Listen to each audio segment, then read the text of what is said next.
Ladies and gentlemen, this is Gamertag Radio with your hosts Danny Pena, Paris Lilly, and Peter Toledo.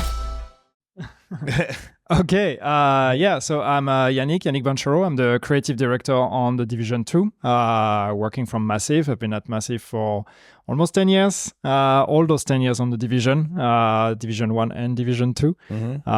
And we are doing year 6, which is crazy. That is crazy. And pretty incredible. Yeah, and you? Hi, my name is Radu Neda. I'm the producer of Division 2, year 6, and been with Ubisoft 2 decades now, and in Division franchise started like 3 years ago, and really glad because I'm a big Division fan, and I can finally be part of developing this awesome title. Yeah, it's really good because me and my co-hosts we love the Division. We played so many hours on that game, you know. But like, what is it new? I know the last time I got to play, I know there was more content after that, was New York.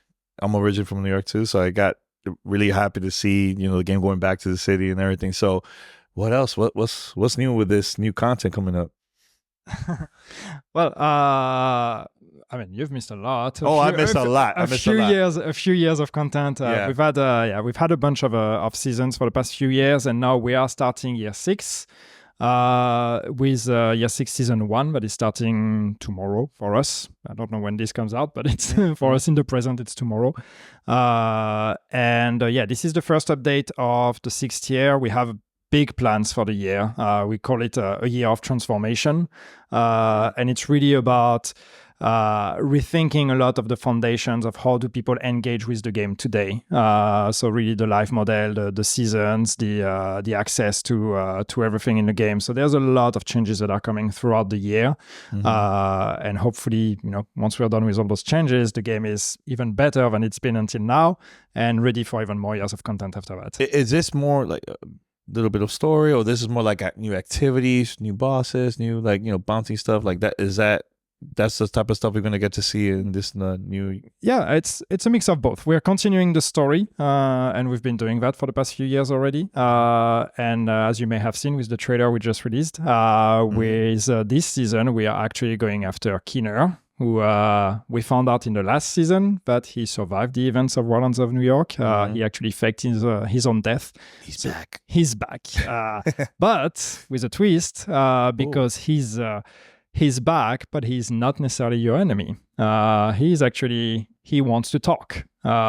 So this is what this season is going to be about. It's going after him to meet and try to hear what he has to say and see if we can maybe find a potential ally with us. And we will keep building on that story, and all of that is going to lead us into the DLC that we'll be releasing later in the year.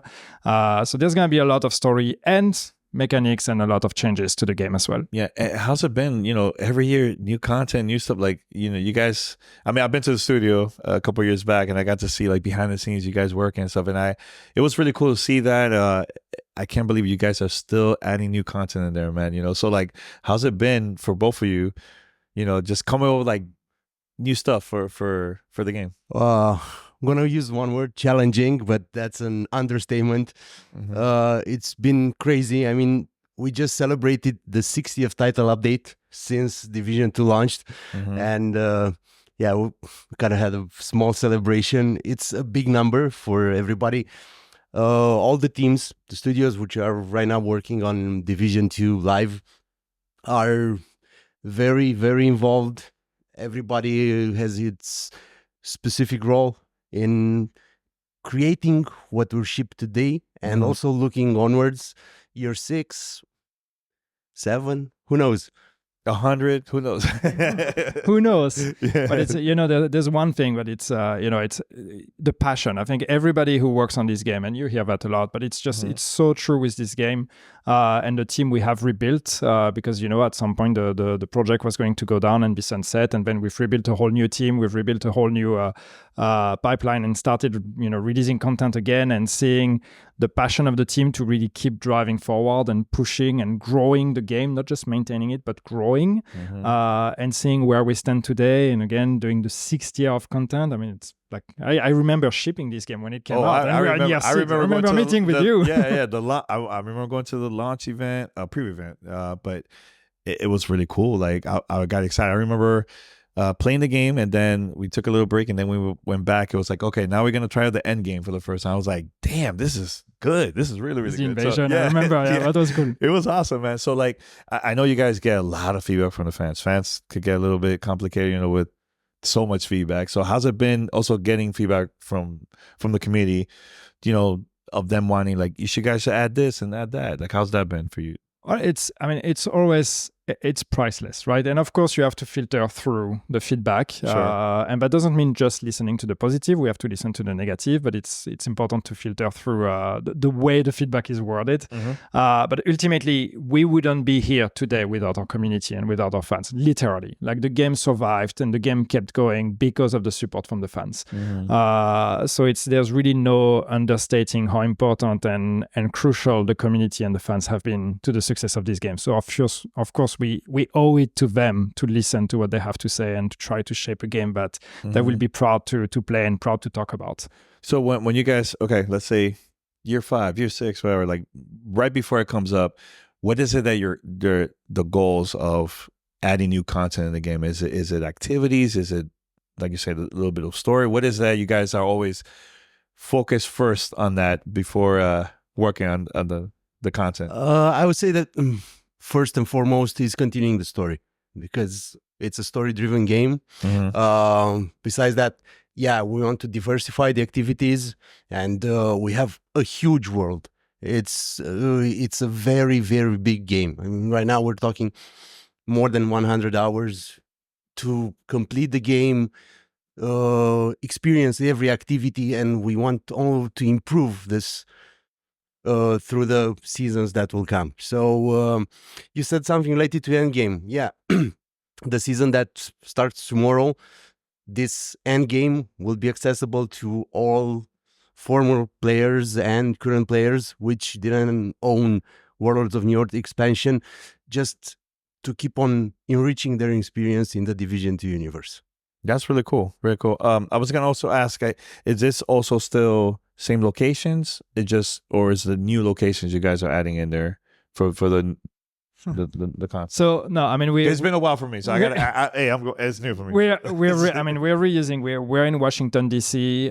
If you own Warlords of New York, you can play in New York. Of course, we have already announced that there's a DLC that's coming in year 6 that will take place in Brooklyn. So this will be a whole new map. This will be a new location. I'm from the US.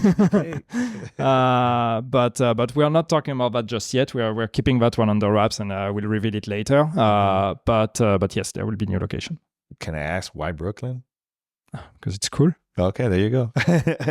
Awesome, man. Anything else about, like, just the division and future? Anything else besides that? Like, I'm excited to try it out. Now, I was gonna ask, this is all available for all platforms too? Yes, all this content, including PC too. It's PC, it's consoles. It's available for all platforms. You can play it now. The update is coming out tomorrow, as we said. Okay. This weekend, starting from Friday the 13th. I think Friday is the 13th. We will have a free weekend. So now is a great time to actually, if you haven't tried The Division, to actually try it out. Invite your friends. It's always more fun with friends. Play it out. And then, as Radu said, with the changes with this update, if you decide to purchase the game, you will get access all the way to the end game without having to own the expansion. And then we have so much more content coming after that. So let's say that somebody play Division for the first time, right?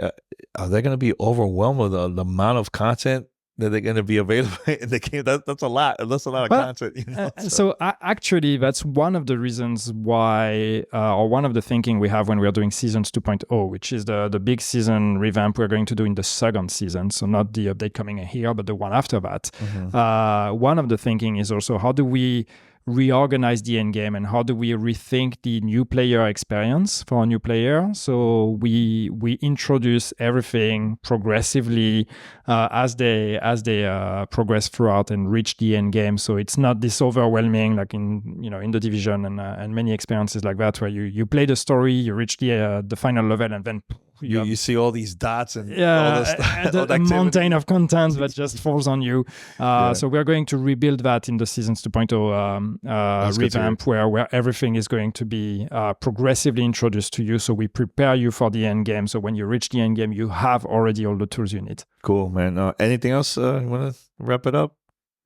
Yeah, I know you're super excited. You're like, finally we can talk about it. You know? I mean, we put a lot of thought and ideas bouncing around when creating year 6.